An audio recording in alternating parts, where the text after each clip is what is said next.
The red shirt मांगा के part 6 में तुम सभी का स्वागत है। उम्मीद तुम लोगों को याद होगा लास्ट पार्ट में अपना सियोक उइचांडो से मिलने के लिए गया था, जहाँ पर पहले तो इन दोनों की आपस में फाइट हुई थी एंड बीच फाइट में हमें सियोक के थ्रू पता चला था कि उइचांडो को ज्यादा ही फ्लेक्सिबल है, जो कि मुझे तो कहीं पर नहीं दिखा।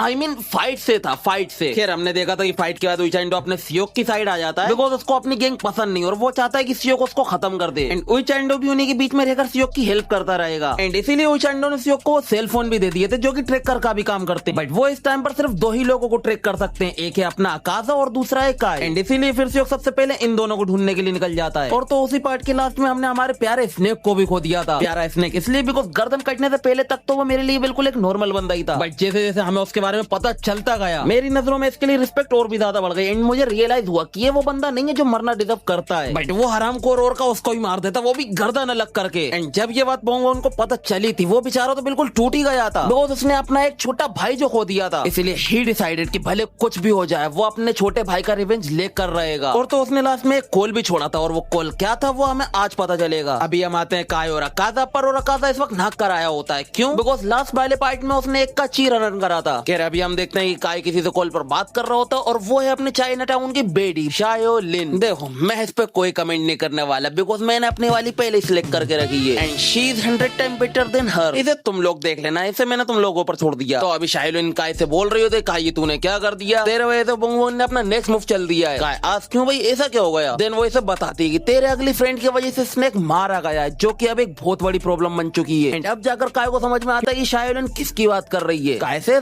तो तू उस पोनीटेल वाले बंदे की बात कर रही है। देखो गाइस मैं नहीं बोल सकता उसको, ऐसा बंदा मर चुका है भाई, थोड़ी रिस्पेक्ट देना जरूरी है। तो अब शायोलिन बोलती है हाँ मैं उस पोनीटेल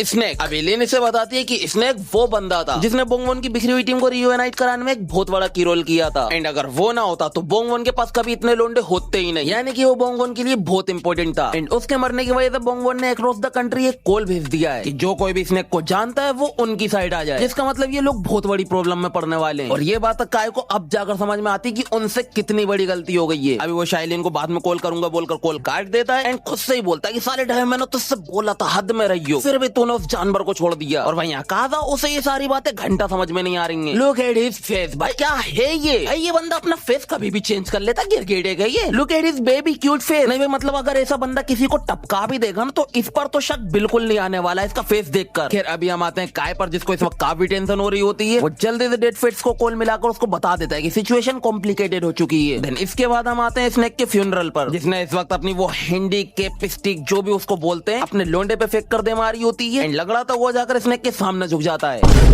माफी मांगने के लिए। माफी तो मैं भी मांगना चाहूंगा बिकॉज मैंने उसको पोनीटेल वाला बंदा जो बोला। तो माफी मांगने के बाद बोंगोन अपने सिंहासन पे जाकर बैठता है एंड उसके पीछे खड़े होते हैं उसके लेफ्ट राइट हैंड पिलजो और नेमियो। अभी नेमियो से बोल रहा होता है कि चेयरमैन हमने सबको गैदर कर लिया है एंड जो भी ये यही है बिकॉज नेविली फैमिली के डर की वजह से ज्यादा लोग नहीं आ पाए, बट बोंगोन इन्हें भी देखकर खुश है, कम से कम आए तो हैं। और ये वो बंदे जिनके अंदर इस वक्त रिवेंज की आग भड़क रही है। अभी हम देखते हैं कि उन बंदों में से दो ईस्टर्न जोडिएक भी होते हैं, जिनमें से एक है रेविट जिसका नाम है जुनयुंग जो एंड दूसरा वाला है टाइगर जिसका नाम है जिन सियो किम। अभी रेविट उन लोगों को गाली बकरा होता है जो लोग आए नहीं है बिकॉज स्नेक के इनके ऊपर काफी ज्यादा एहसान है, बट वो लोग तब भी नहीं आए। जो उनका टाइगर उससे बोलता है मे भी वो डर गए होंगे, बट अगर ड्रैगन जिंदा होता ना तो वो उनकी खाल खींच कर उनको यहाँ पर लेकर आता। देन रेविट से भाड़ में जान दो उन लोगों को, मैं इन्हीं के साथ काम चला लूंगा। तभी टाइगर उसे बताता है यार मुझे ये वॉर में कोई भी इंटरेस्ट नहीं है, बट उन लोगों ने जो स्नेक की बॉडी के साथ किया उसके लिए मैं उनको नहीं छोड़ सकता। तुम लोगों को याद होगा कि स्नेक की गर्दन अलग होने के बाद डायो ने उर्का से बोला था कि मुझे इससे कोई पुराना हिसाब चुकता करना है, तो उसने स्नेक की बॉडी के साथ आखिर ऐसा क्या कर दिया कि ये लोग हद से ज्यादा ही भड़क उठे। मैं भी हो सकता है कि हमें आगे पता चल जाए उस बारे में, बट अभी तो नहीं चलने वाला। अभी रेबिट बोल रहा होता है यार मास्टर भी बिल्कुल ऐसा ही फील कर रहे होंगे एंड मुझे तो लगा था कि वो इसके बाद टूट ही गए होंगे, बट देखकर लग रहा है कि फाइनली उन्होंने कमबैक कर लिया है। देखो वो बंदा इस टाइम पर भी टूटा हुआ ही है, बट वो इन लोगों को शो नहीं कर सकता भाई मैं अंदर से टूट गया हूं, बिकॉज उसे अपने छोटे भाई का रिवेंज लेना इस टाइम पर। इसीलिए वो अभी इनसे बोल रहा होता है कि जो कुछ भी हुआ उस बारे में तुम लोगों ने सुन ही लिया होगा। और जैसा कि तुम्हें पता है कि नेवेली फैमिली के अगेंस्ट जीतने के हमारे कोई चांसेस है ही नहीं, इसीलिए जिन लोगों को डर लग रहा है वो अब भी पीछे हट सकते हैं। बट इन लोगों में से कोई भी पीछे नहीं हटता है, बिकॉज अगर इन लोगों को हटना ही होता तो वो लोग यहाँ पर आते ही क्यों। एंड अभी हम देखते हैं बोंगवॉन को कि उसने अपनी वो नकली वाली टांग लगा ली होती है, बिकॉज वो उसके छोटे भाई की आखिरी दी हुई निशानी जो थी। एंड उसे याद आ रहा होता कि वो बस यही चाहता था कि ये जिंदा रहे और अपने पैरों पर खड़ा हो। बट बोंगवॉन ने कभी इस चीज में इंटरेस्ट लिया ही नहीं, बिकॉज उसका ख्याल रखने के लिए उसके पास इतना अच्छा छोटा भाई जो था। बट अब बोंगवॉन खड़ा होगा अपने लिए नहीं, अपने छोटे भाई के रिवेंज के लिए। बोंगवॉन इन्हें बताता है कि स्नेक मर चुका है एंड हमारी किस्मत भी कुछ अलग नहीं होने वाली है, इसलिए ये एक्सपेक्ट मत करना कि उनके हाथों तुम्हें अच्छी मौत मिलेगी। और मैं भी यही चाहता हूँ कि मुझे भी कोई आसान मौत ना मिले। भाई इस बंदे को तुम देखकर अभी साफ साफ समझ सकते हो कि ये अंदर से खोखला हो चुका है एंड अब बस ये जिंदा है तो बस अपने छोटे भाई के रिवेंज के लिए, और अब इसे कैसे भी करके उन हरामखोरों को सबक सिखाना यानी मारना ही है। एंड अब हम उन्हीं हरामखोरों पर आते हैं। हम देखते हैं कि अभी डेट फेट उइचैंडो के साथ कहीं जंगल में जा रहा होता है एंड वो कॉल पर काय से स्टेटस मांग रहा होता है बोंगवॉन का। काय उसे बताता है कि जैसा कि मुझे लगा था कि बोंगवॉन के लोग हमारे रास्ते में आएंगे। देन वो ओरका और डायो को बताता है कि वो लोग ऑलरेडी तुम लोगों के पास आ भी गए। हम देखते हैं कि ये दोनों इस वक्त किसी चर्च में बैठे होते हैं एंड ओरका यहाँ पर प्रे कर रहा होता है। भाई लोंडा धार्मिक तो है, वो कहते हैं ना 900 चूहे खाकर बिल्ली हज को चली, बिल्कुल वही ये। तो अब काय बोल रहा होता है कि पता नहीं कैसे बट उन लोगों ने हमारी लोकेशन ढूंढ ली है। देन हम देखते हैं पिलजो को जो कि इस वक्त उसी जंगल में आ गया होता है अपनी गैंग को लेकर जहाँ पर डेड फेस और उइचान है। देन इसके बाद हम आते हैं सियोक पर जिसका इस वक्त एक ब्लैक कार पीछा कर रही होती है एंड ये कार है द ब्लैक गोल्ड सोसाइटी की, यानी कि अपने शायोलिन की लोंडो की। अभी हम बैकग्राउंड में सुन रहे होते हैं कि काय डेड फेस को बता रहा होता है कि सियोक भी रास्ते में ही है और इसीलिए उसको इस वक्त कुछ भी अच्छा फील नहीं हो रहा है, बिकॉज वो लोग पूरी तरीके से एक्सपोज हो चुके हैं। तभी डेड फेस उसे शांत करता है कि भाई ठंड रख एंड बेस पर ही रहना, बिकॉज पॉसिबिलिटी है कि सियोक तेरे पास ही आ रहा हो। एक बार प्रॉब्लम सोल्व हो जाए उसके बाद हम जल्दी से तेरे पास ही आएंगे। काय उसे बताता है कि वो ऑलरेडी बेस पर पहुंच चुका है एंड इसका दिमाग खराब हो रहा है, बिकॉज उसको समझ में नहीं आ रहा है कि इस वक्त क्या करे। वहीं आकाश वो अपने आराम से घोड़े बेचकर सो रहा है, बिकॉज वो जानता है कि फाइट से पहले आराम बहुत जरूरी है और बाकी का काम वो तो ये बेवकूफ संभाल लेंगे। अभी डेड फेस काय से बोल रहा होता है कि हर एक चीज के लिए रेडी रहियो, हम जल्द ही तेरे पास आएंगे। देन वो डायो ओरका से बोलता है कि तुम लोगों के पास सिर्फ 10 मिनट है, जल्दी से अपना काम खत्म करो और बेस पर पहुंचो। एंड ओरका भी लाइक यस सर, बट ना ये लोग इतनी जल्दी ना पहुंच पाने वाले, बिकॉज इस वक्त इनके सामने खड़े होते बोंगवॉन के लोंडे जिन्हें देखकर डायो के तो पसीना छूट रहा होता, but ओरका bro doesn't give a shit. भाई उसके फेस पे एक एक्सप्रेशन तक नहीं झलक रहा है, बिकॉज वो जानता है यार ये सब तो चिल्ले चपाटे हैं, ये तो एक एक हाथ में निपटेंगे। देन हम आते हैं डेड फेस और उइचान पर एंड इनके सामने भी इस वक्त पिलजो और उसकी गैंग आकर खड़ी हो गई होती है। उइचान बोल रहा होता है कमांडर देख रहे हो ना, लगता है इनके पास कुछ ज्यादा ही लोग हैं। जिसे सुनकर पता नहीं क्यों ये बंदा भड़क जाता है और उससे बोलने लगता है उइचान मैं तुझे सेकंड टाइम वार्न कर रहा हूँ, इसके बाद नहीं करूंगा। भाई उसने कोई भड़कने वाली बात तो नहीं कही थी और बस इसी वजह से उइचान का भी दिमाग खराब हो रहा होता है। एंड अब मुझे समझ में आया कि आखिर उइचान इन लोगों को बिटरे क्यों कर रहा है, बिकॉज ये साले ऐसे ही टेढ़ी खीर। एंड उइचान को ऐसे लोग बिल्कुल भी पसंद नहीं। खैर अभी हम देखते हैं कि पिलजो ने उइचान को पहचान लिया होता है, बिकॉज ये दोनों साथ में ही काम करते थे। बट इस वक्त वो इन चीजों पे ज्यादा ध्यान नहीं देने वाला, वो रेडी हो जाता है इनसे फाइट करने के लिए। जाकर भिड़ जाता है सीधा डेड फेस से। वो डेड फेस के ऊपर बहुत ही स्पीड में आकर अटैक करने का ट्राई करता है, बट डेड फेस उसे डोज कर लेता है। देन डेड फेस अपने पास से एक नाइफ निकालते हुए बोलता है भाई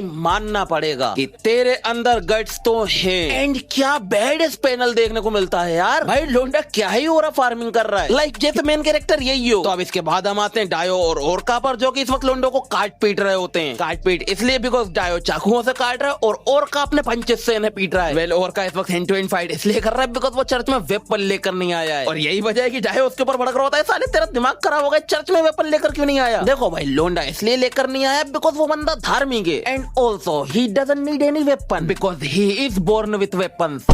मेरा मतलब उसकी बॉडी से एंड वो इस बात को प्रूफ भी करेगा। अभी हम देखते हैं कि बोंगवॉन के लोंडो ने ओरका को एक कोने में घेर लिया होता है एंड ब्रो वो एक एक पंचेस में उड़ा रहा होता है उन लोगों को। And look at his DBS face, भाई बंदा बोल रहा है मुझसे पंगा मत लो। अभी वो एक और लोंडे को पंच मारकर उड़ा देता है एंड तभी उसके आजू बाजू में से 2 लोंडे आकर उसके ऊपर अटैक कर देते हैं, जिनमें से एक का अटैक तो ओरका रोक लेता है, बट दूसरा वाला उसके मुंह पे क्लियर किक मारने में सक्सेस हो जाता है। एंड अभी हमें पता चलता है कि ये दोनों ईस्टर्न जोडिक के न्यू मेंबर्स हैं। इस चश्मिश का नाम है यून किम एंड इसका नाम है ह्योनुमा। एंड हमने इन दोनों के ईस्टर्न जोडिक की वो न्यू मेंबर्स की लिस्ट में देखा था जिसे स्नेक ने बनाया था, और अभी ये दोनों ही न्यू मेंबर्स ओरका को अच्छी खासी टक्कर दे रहे होते हैं। मेरे ख्याल से टक्कर देना बोलना सही नहीं रहेगा बिकॉज दोनों पिट ही रहे हैं ओरका के हाथों। अभी ओरका एक को साइड मारकर दूर कर देता है, देन वो एक सीरियस पंच दूसरे वाले में बस मार नहीं जा रहा होता है कि तभी वो रुक जाता है। क्यों? बिकॉज उसको इन दोनों ने पीछे से पकड़ लिया होता है। बट अगर ये दोनों नहीं पकड़ते ना तो ये बंदा तो मरता आज एक ही पंच में, वो भी। और भाई देखो जरा कितना अच्छा मौका था इन दोनों के हाथ में, साला आसानी से छाती पे स्टेप कर सकते थे, बट नहीं हम तो पकड़ेंगे इसका। पता नहीं क्या ही बोल रहा हूँ आज, मेरा घर कुछ ही निकले जा रहा है। अभी ये दोनों ही न्यू मेंबर अपने लोंडो से बोलते बस पकड़ कर रखियो ओर से। ये दोनों ही एक साथ ओरका की तरफ भागते हैं। एंड नाउ व्हाट ओरका डज, वो उन पीछे वाले लोंडो के एक एक पैर पकड़ता है एंड कागज की तरह खींचकर उन दोनों को आग के ले आता है और चुम्मा करवा देता है दोनों का। एंड इसके आगे वो कुछ कर पाता उससे पहले वो दोनों न्यू मेंबर्स उसके अंदर आकर घुस जाते हैं। देन वो उसको पीछे ले जाकर उसका मुंह पकड़कर उसको नीचे गिराने का ट्राई कर रहे होते हैं ताकि खेल 2 मिनट में खत्म हो जाए। एंड नाउ व्हाट ओरका डज, वो उन दोनों के कच्चे पकड़कर उनको ही नीचे फेंक देता है ऐसे जैसे वो कुछ थे ही ना। एंड अगले ही मोमेंट नीचे गिरते उन दोनों का गेम ओवर हो जाता है। नहीं भाई मतलब ये कौन से फ्लोर पर है कि नीचे गिरते उनका गेम ओवर हो गया? बिकॉज अगर ये लोग फर्स्ट फ्लोर पर है तो गेम ओवर होने का तो चांस बनता ही नहीं है, क्योंकि फर्स्ट फ्लोर से तो यार हम बचपन से ही कूदते आ रहे हैं, आज तक हमें तो कुछ नहीं हुआ। हाँ सेकंड फ्लोर का मैं बोल सकता हूँ कि वहां से गिरेंगे तो जरूर मर सकते हैं, बट वो भी तभी जब वो सर के बल गिरते हैं, वरना उसमें भी बस हाथ पैर ही टूटेंगे, उससे ज्यादा कुछ नहीं। कह रहा अभी ये देखकर इन सबकी पटना शुरू हो जाती है। तभी नेमियों आकर उनको पीछे हटने के लिए बोलता है और उनसे बोलता है जाओ जाकर अपने साइज वालों से लड़ो, इसे तो मैं हैंडल करूंगा। एंड इस टाइम पर भी bro doesn't give a shit, उसके फेस पे इस टाइम पर भी एक एक्सप्रेशन देखने को नहीं मिल रहा है हमें। और हाँ भाई मैं बहुत वक्त से यही सोच रहा था यार बिल्कुल डांटे की तरह दिखता है, इसीलिए मैंने जाकर डांटे का एक फोटो डाउनलोड किया, देन चैट जीपीटी की हेल्प से उसका लुक कुछ ऐसा करवाया और तुम्हें पता है रिजल्ट क्या निकला? ये भाई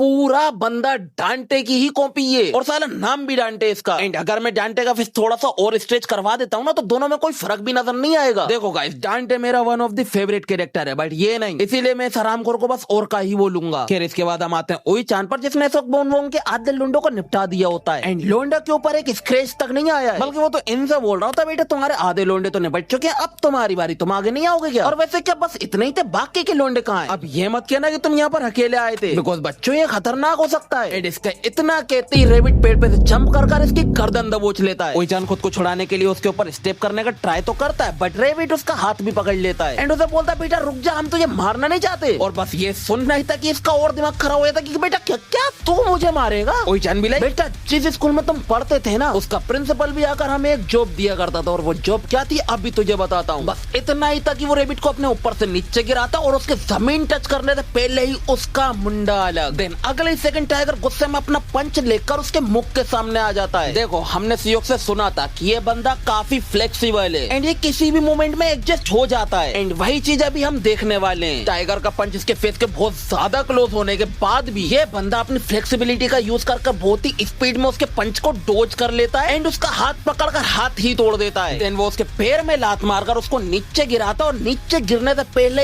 इसका भी गेम ओवर ऐसा लग रहा होता, बट ओई-चान ने उसको मारा नहीं होता है। ओई-चान उससे बोल रहा था बेटा बता कौन है जो मुझे मार रहा है? अपनी औकात भूल गए थे क्या कि जिनके पास पावर नहीं होता उन्हें चूज करने का मौका भी नहीं मिलता है, और यही बात तूने मुझे सिखाई थी, भूल गए? ये याद है? होल्ड अ सेकंड, ये इसका क्या मतलब हो गया? टाइगर ओई-चान का सेंसे था? वेल इसका तो पता नहीं कि ये इसका सेंसे था या नहीं था, बट अभी टाइगर इससे बोल रहा होता है कि ओई-चान ये तू क्या कर रहा है? भूल गया क्या वो एहसान जो यंग मास्टर ने ड्रैगन के मरने के बाद तेरा ख्याल रखा था? भाई देखो गोन के मरने से पहले ड्रैगन ही मारा था अपने लोंडे के हाथों एंड उस टाइम पर ओई-चान दूर दूर तक कहीं नहीं था। एंड ये जिस तरीके का ख्याल रखने की बात कर रहा है वो मेरे ख्याल से बचपन की कर रहा है एंड जिस ड्रैगन की ये बात बोल रहा है मे भी वो फर्स्ट ड्रैगन होगा जो कि बोंगवॉन के अंडर काम करता हो। एंड गोनवॉन के पास भी हमने एक ड्रैगन देखा था, तो हो सकता है कि वो उस ड्रैगन का बेटा हो, इसीलिए उसका नाम भी ड्रैगन ही था, और बाकी मुझे पता नहीं। एंड वैसे भी आगे चलकर हमें इनके पास के बारे में बताया ही जाएगा, बट अभी तो बिल्कुल नहीं। तो अब टाइगर की आवाज सुनने के बाद भी इसको घंटा फर्क नहीं पड़ता एंड अगले ही मोमेंट पे उसका भी गेम ओवर। एंड ओई-चान उससे बोल रहा होता है ऐसा एक्ट मत कर जैसे तू मुझे जानता था, बट कोई ना तुझसे मिलकर अच्छा लगा। देन इसके बाद वो रेडी हो जाता है बाकियों को निपटाने के लिए। देन हम वापस आते हैं काय पर एंड देखो जरा का साहब भी सो ही रहा है और भाई काय उसको और ज्यादा टेंशन हो गई है बिकॉज सियोक ने ब्लैक गोल्ड सोसाइटी के लोगों से पीछा जो छुड़ा लिया है, इसीलिए ये शाइलिन पे चिल्ला रहा होता है कि अब आखिर वो है कहाँ। देन शाइलिन इसे बता रही होती है oh my god what a penal smash. Sorry भूल गया था मैं, गलती से हो गया, प्रॉमिस करता हूँ अब ऐसा नहीं होगा। खैर शाइलिन इसे बता रही होती है कि उसने जैसे तैसे करके हमसे पीछे छोड़ा लिया एंड अब उसकी लोकेशन पता लगाना बहुत मुश्किल है। जो सुनने के बाद ये शाइलिन पे चिल्लाना शुरू कर देता है एंड व्हाट शाइलिन डज वो उसका फोन ही काट देती, ले बेटा चिल्ला ले। अब इसके बाद हमें अकाजा के ऊपर थोड़ा सा जूम किया जाता है एंड हम देखते हैं कि अकाजा इस वक्त सोते सोते एक बुरा सपना देख रहा होता है, या फिर उसके पास की मेमोरी बोलो, बिकॉज वो देख रहा होता है कि सियोक ने उसको धोखा दे दिया। एंड हम देख पा रहे होते हैं कि सियोक इस वक्त अपने ओल्ड लुक में एंड लोंडा कुछ इससे दिखता था पहले एंड वही कादा वो कुछ क्या बोलूं भाई, बंदा है नहीं, क्या है ये बंदा नहीं, मतलब इसका फेस देखो, एक बेबी और क्यूट फेस भाई, इसकी बॉडी देख लो बिल्कुल जानवर की तरह है भाई। ऐसा बंदा मेरे सामने आ जाए, मेरा उसके ऊपर हाथ उठाने का मन भी नहीं करेगा। खैर छोड़ो भेंचो। अब ये सियोक से पूछ रहा होता है, सियोक इसका क्या मतलब, तू हमें धोखा दे रहा है। ये बोलते ये अपना नाइफ निकाल लेता है एंड सियोक से, बिल्कुल सही सुना, मैं तुझे धोखा दे रहा हूँ। And what a coldest panel is this. खैर ये देखने क्या था, कादा के फेस पे कुछ अलग ही स्माइल आ जाती है। And look at this demon teeth. मैंने तुमसे कहा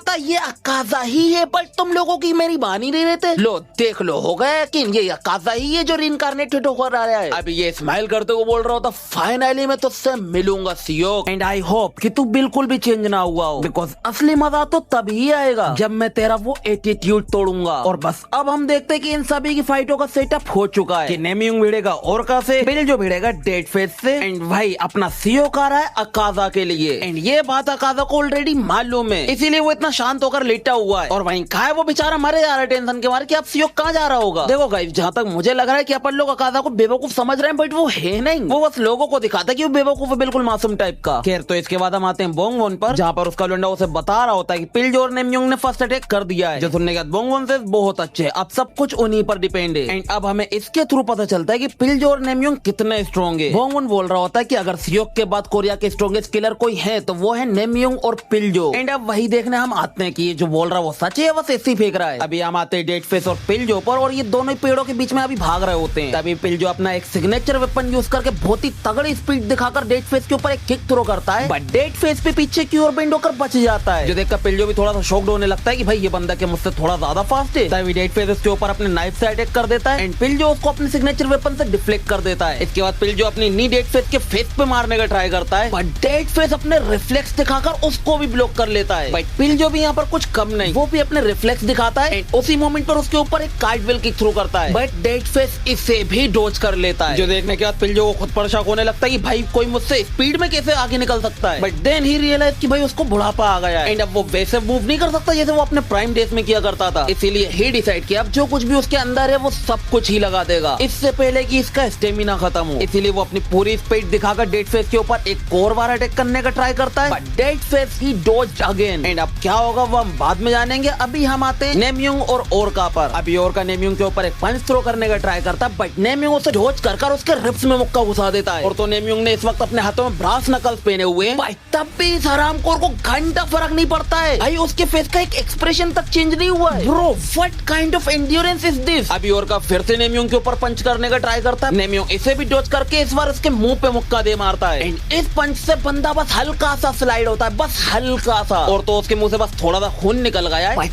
तब भी उसके फेस के एक्सप्रेशन जरा से भी चेंज नहीं हुए। Bro what kind of monster is this. खैर इससे लड़ने के लिए नेमियुंग अपने फाइटिंग स्टेंस में आ जाता है एंड इसे देखकर लग रहा है कि ये एक बॉक्सर है। वहीं हम देखते हैं डायो को, जिसको इस वक्त टेंशन हो रही होती है नेमियुंग को इतना स्ट्रॉन्ग देखकर, और इसीलिए फिर वो जल्दी जल्दी फाइट खत्म करने का ट्राई करता ताकि जाकर वो ओरका की हेल्प कर सके। वहीं हम आते हैं ओरका पर, और उसने अभी एक और पंच थ्रो करा होता है, नेमियुंग उसे भी डॉज कर लेता है। देन ओरका उसको पकड़ने के लिए अपना हाथ आगे बढ़ाता है एंड नेमियुंग अपना पंच, एंड इस बार नेमियुंग अपना पंच मिस कर देता है, बट ओरका नहीं, वो नेमियुंग की बैक कॉलर को ग्रैब कर लेता है। तभी नेमियुंग घूमकर उसके मुंह पे अपनी एल्बो दे मारता है एंड इससे क्या होता है बंदा बस एक कदम पीछे हट जाता, उससे ज्यादा कुछ नहीं। देन वो नेमियुंग को अपने दोनों ही हाथों से पकड़ लेता और उससे बोलता है, बेटा अब तो मैंने तुझे पकड़ लिया, अब कहाँ बचेगा। देन अब वो करता है जो मैंने एक्सपेक्ट भी नहीं किया था, इतना बड़ा साइड पीछे की और पूरा बेंड हो जाता है, और फिर वो नेमियुंग के मुंह पे जो हेडबट मारता उससे नेमियुंग की हालत खराब। देन वो नेमियुंग को ऊपर उठाता बिल्कुल बच्चों की तरह और उसके पेट में नहीं घुसा देता है, जिससे इसकी हालत और भी खराब हो जाती है। बट नेमियुंग तब भी हार नहीं मानता, वो इसको ग्रैब कर लेता है। जो देखकर ओरका से भाई हार मान ले, मैं और वायलेंस नहीं करना चाहता, तो बस मर जा और कुछ नहीं। एंड ये बोलते ही वो नेमियुंग को ऊपर से नीचे फेंक देता है। तभी नेमियुंग भी अपना दिमाग दौड़ाता और उसकी कॉलर पकड़कर उसको नीचे खींचने लगता है एंड सेज कि बेटा मेरे साथ तू भी मरेगा। देन नेमियुंग अपनी पूरी ताकत लगा देता है ओरका को खींचने के लिए, बट वो ओरका को हिला तक नहीं पा रहा होता है, बल्कि ओरका बस अपने एक हाथ का सपोर्ट लिए और उसको अपने एक हाथ से बच्चों की तरह उठाए। Bro what the hell is this? क्या है ये? क्या नेक्स्ट लुकिज्म शुरू करने का इरादा है क्या ऑथर का? नहीं भाई, मतलब इतने स्ट्रॉन्ग बंदे मैंने बस उसी के अंदर देखे। नहीं, मेरे ख्याल से इसको ऑथर ने डिसाइड किया होगा कि भाई अब मैं अपनी मांगा लेकर आऊंगा पीटीजे की टक्कर की। पहले अगर ऐसा होता ही है तो मेरा ही फायदा, सब लोग मेरी वीडियो ही देखने आएंगे। फिर अभी हम देखते हैं कि ओरका अपने एक ही हाथ से इसको पीछे की ओर उड़ा देता है, बिल्कुल ऐसे जैसे ये कुछ था ही नहीं। देन ओरका से मैंने कहा था मैं वायलेंस के मूड में नहीं हूँ, तो क्यों तू मेरे साथ मरने के लिए इतना डिस्परेट हो रहा है? भाई इसका गेम बच गया है, ये ना कर पाने वाला कुछ भी ओरका का। मुझे तो लग रहा है कि इसको सिर्फ कॉपी नहीं कराई डांटे थे, बल्कि पूरा उठा ही लिया है असली वाला डांटे। फिर इसके बाद हम आते हैं डेड फेस और पिल्जो की फाइट पर। एंड इस वक्त डेड फेस ने पिल्जो की हालत खराब कर दी हुई है एंड अपनी गन रिलोड कर रहा अपना चश्मा जमीन पर रखकर, जिस वजह से पिल्जो इसकी आंखें देखकर इसको पहचान जाता है कि ये बंदा कौन है। पिल्जो इससे बोलता है कि मेरे लिए सम्मान की बात है कि मैं तुझ जैसे बंदे के फेस टू फेस हुआ। भाई कौन है ये डेड फेस? की पिल्जो को मरने में भी कोई दिक्कत नहीं हो रही इसके हाथों। इसके बाद डेड फेस अपना चश्मा वापस पहन लेता और बोलता आई एम इम्प्रेस्ड बिकॉज मुझे नहीं लगा था कि कोरिया में तेरे जैसे स्किल्ड फाइटर भी हो सकते हैं। तेरे पास भी फाइटिंग का एक यूनिक वे जो कि मुझे याद दिलाता है उईचान की, एंड इसीलिए आई लाइक इट। बट कुछ भी हो, तूने इस वक्त वो देख लिया जो तुझे नहीं देखना चाहिए था। एंड ये बोलते ही वो पिल्जो के ऊपर अपनी गन तान देता, और तो वो तो शूट करता है या नहीं वो अभी हमें नहीं दिखाया जाता। अभी हम आते हैं काय पर, जिसको अभी और भी ज्यादा टेंशन हो गई होती बिकॉज इस वक्त वो किसी से भी अब कांटेक्ट नहीं कर पा रहा है। भाई ये लोंडे की जिंदगी लग रहा है पूरी टेंशन में कटने वाली है। एंड भाई हम देखते हैं काज़ा को वो फाइनली उठ गया होता है, अब वो कर पाएगा एक प्रॉपर फाइट। फिर उठने के बाद काज़ा अपनी गन लेकर काय के पास जाने लगता है। Bro what the hell is this? ये मैं क्या देख रहा हूँ? ये बंदे के पास साइड शिफ्टिंग की एबिलिटी भी है क्या? नहीं वो मतलब देखो कहीं से कहीं तक नहीं लग रहा ये काय से छोटा होगा, बट देखो डिफरेंस कितना है दोनों की हाइट में। भाई पता नहीं क्या है ये बंदा, मुजान को भी नहीं मालूम होगा कि उसका कोई डिमेंड साइड शिफ्टिंग भी कर सकता है। फिर अभी हम देखते हैं काज़ा गन लेकर कहीं पर जा रहा होता है। काय आज की भाई क्या हो गया तुझे? बट तभी काज़ा रुक जाता है बिकॉज उसने कुछ देख लिया है। वेल उसने क्या देखा है वो अभी हमें पता चलेगा, बट अभी के लिए हम आते हैं बोंगवोन पर। एंड इसे पता चल गया कि ये पिल्जो और नेमियोंग के बारे में जो बातें बोल रहा था वो हवाई बातें थी, बट अभी भी इसको उम्मीद है कि वो लोग अपना काम जल्दी खत्म कर लेंगे। और तो अभी से ये पता नहीं चला कि वहाँ पर उनकी माँ बहने हो रही है। एंड अब हमें पता चलता है कि बोंगवोन का काम असल में ये नहीं था कि वो पिल्जो और नेमियोंग को वहाँ पर पहुंचाकर उनको खत्म करवा दे, यानी खत्म तो करवाना चाहता था, बट उसे पता था कि उनके सामने जो बंदे आएंगे वो कोई नॉर्मल नहीं है। एंड उनको बस एक ही बंदा संभाल सकता और वो है अपना सियो। एंड इनका काम था बस सियो के लिए थोड़ा सा टाइम बाय करना, यानी पिल्जो और नेमियोंग जो वहाँ पर गए थे ना वो बस उनका ध्यान बढ़ाने के लिए गए थे ताकि सियो खाकर इनका गेम ओवर कर सके। फिर इसके बाद हम आते हैं वापस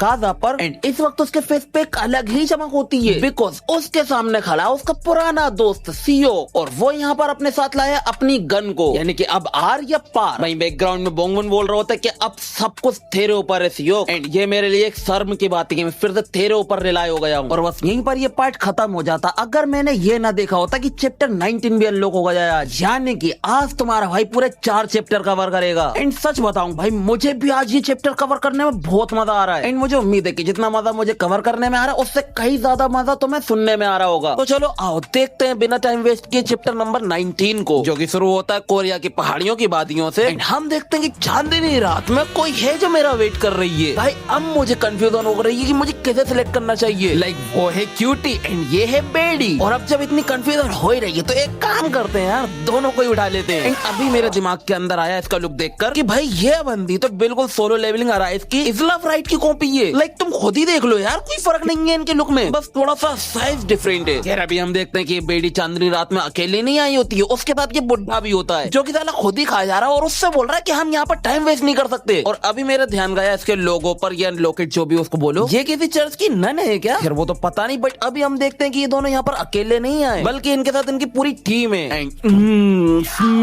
फिर अभी हम देखते हैं इनके बीच वाले बंदे को जो कि प्रोबेबली इनका लीडर होगा। उसके थ्रू पता चलता है कि ये यहाँ पर आए एल्डर जोन के कहने पर, यानी वो टोपी वाले बुड्ढे के कहने पर। अभी ये बोल रहा होता है कि हम बस यहाँ पर हाउंड डॉग्स को भगाने के लिए आए, बाकी सब काउंसिल संभाल लेगी। और इसके बाद ही फिर ये लोग निकल जाते हैं हाउंड डॉग्स को भगाने के लिए। एंड हम देखते हैं इनकी पूरी टीम को जिसमें टोटल 5 मेंबर्स हैं, जिनमें से 2 से तो मुझे कोई भी उम्मीद नहीं है कि 2 कुछ उखाड़ भी पाएंगे, बाकी 2 से बहुत ज्यादा उम्मीद है कि ये कुछ तो कर ही लेंगे। एंड इसका तो मैं क्या ही बोलूं, इससे तो मुझे बहुत उम्मीद है इन माय बेड। एंड अब हमें पता चलता है कि ये लोग काउंसिल के एक इन्फोर्समेंट यूनिट है, एंड इस यूनिट का नाम है द ब्लू फेल्कन। तो अब ये लोग क्या कर पाते हैं क्या नहीं वो हम बाद में देखेंगे। अभी के लिए हम आते हैं बोंगवोन पर, जो कि इस वक्त एल्डर जोन से ही कॉल पर बात कर रहा होता है। वो बोंगवोन को बता रहे होते हैं कि डेड फेस उन्हें वॉर्न करने के लिए आया था कि अगर काउंसिल नेवल फैमिली के बीच में आती है तो फिर एक वॉर शुरू हो जाएगी। देन एल्डर जोन बोंगवोन को बताते हैं, अरे हाँ मैं तुम्हें बताना ही भूल गया कि ये काउंसिल के एल्डर हैं। खैर वो बोंगवोन को बता रहे होते हैं कि काउंसिल का प्लान है कि वो नेवली फैमिली और कोरिया के बीच में दरार पैदा कर दे, जिससे काउंसिल का एटलीस्ट एक राइवल तो वीक हो ही जाएगा। तो उनका बोंगवोन उनसे बोलता है कि तुम नेवली फैमिली के अगेंस्ट जा रहे हो, तो आई एम श्योर कि उन्होंने ऑलरेडी ऑलरेडी इसके लिए प्लानिंग कर ली होगी। Elder John says you are right. Then वो सब बताते हैं कि जो हाउंड डॉग का लीडर है यानी कि अपना लॉयड, वो इस टाइम पर काउंसिल के हेडक्वार्टर जा रहा है नेगोशिएशन करने के लिए, यानी कि वो काउंसिल के हेडक्वार्टर जाकर उनसे बातचीत करेगा और वॉर को टालने का ट्राई करेगा। एंड अगर वॉर टल जाती है तो फिर ये लोग प्रॉब्लम में पड़ जाएंगे, बिकॉज फिर कोई नहीं आने वाला है इनको बचाने के लिए। इसीलिए एल्डर जॉन बोल रहे होते कि इससे पहले वो वहां पर जाकर ये सब करे, इससे पहले इन्हें सारा मैटर खत्म करना होगा, वरना फिर इन्हें बिना काउंसिल की हेल्प के हाउंड डॉग से निपटना पड़ सकता है। एंड अब हमें एल्डर जॉन के थ्रू पता चलता है कि लॉयड असल में क्या चीज है। वो उसे बताते हैं कि लॉयड वर्ल्ड के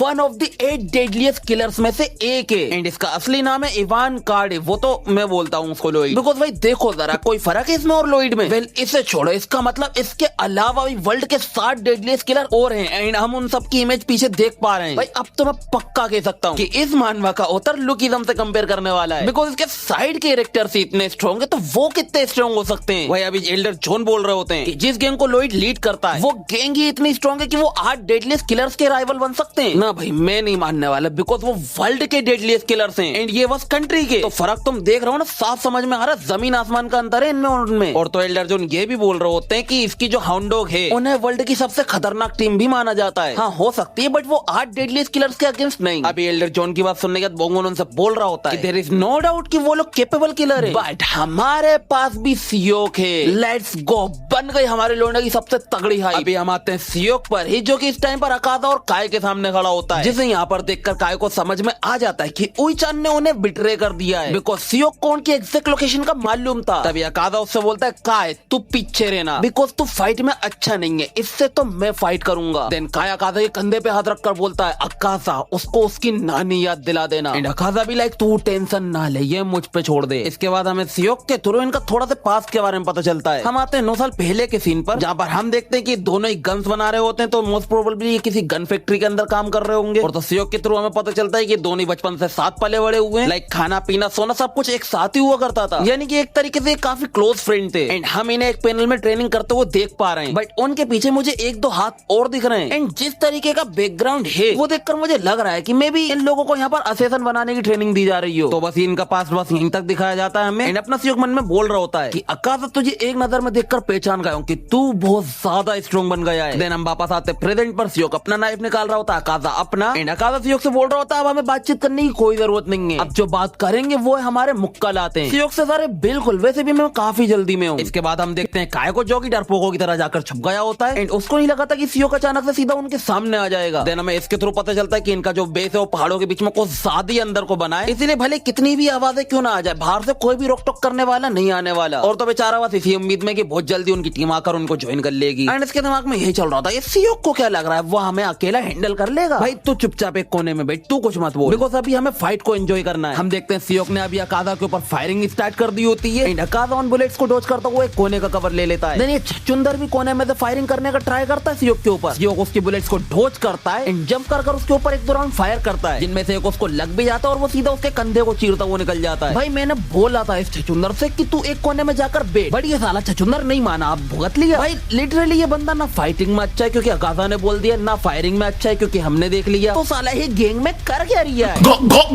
भाई मुझे लग रहा है कि इसको सिर्फ गैंग में सिर्फ इसलिए लिया होगा बिकॉज ये लोगों को ढूंढने में अच्छा है। बट ये एक मिनट, अगर ये लोगों को ढूंढने में अच्छा है तो सियोक की लोकेशन ट्रैक क्यों नहीं कर पाया? ना भाई ये किसी चीज में अच्छा नहीं है, ये बस गैंग में उसी काम के लिए।